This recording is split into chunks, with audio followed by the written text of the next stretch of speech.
Smrt većinu ljudi vodi u grob, jednog vladara pravo za trpezarijski sto.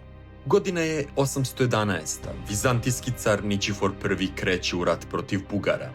Ogromna vojska, veliko samopouzdanje, uveren da ga je Bog lično poslao da kazni varvare.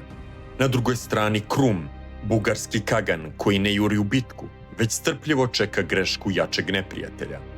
Krum nudi mir, Ničifor se podsmeva. Odbija ponudu, jer car koji misli da je nepobediv, ne pregovara.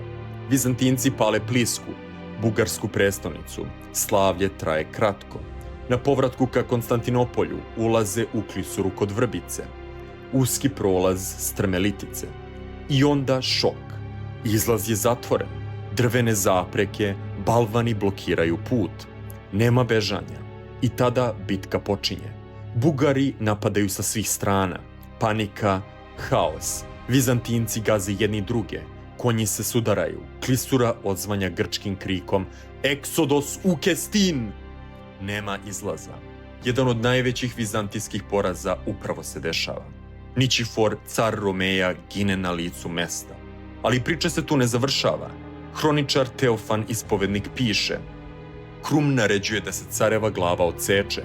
Lobanje se oblaže srebrom. Pretvara se u pehar za vino. Iz njega pije sa svojim starešinama. Car koji je mislio da je besmrtan, postaje rekvizit na gozbi. Narod carstva je zapanjen. Mnogi ovo vide kao Božju kaznu za carevu gordost. A Krum poručuje svetu: možeš imati krunu, vojsku i Božji blagoslov, ali ako me podceniš, završit ćeš kao trofej. I sad pitanje za tebe, da li je ovo jedna od najbizarnijih sudbina nekog vladara u istoriji? Ako znaš goru, piši u komentarima.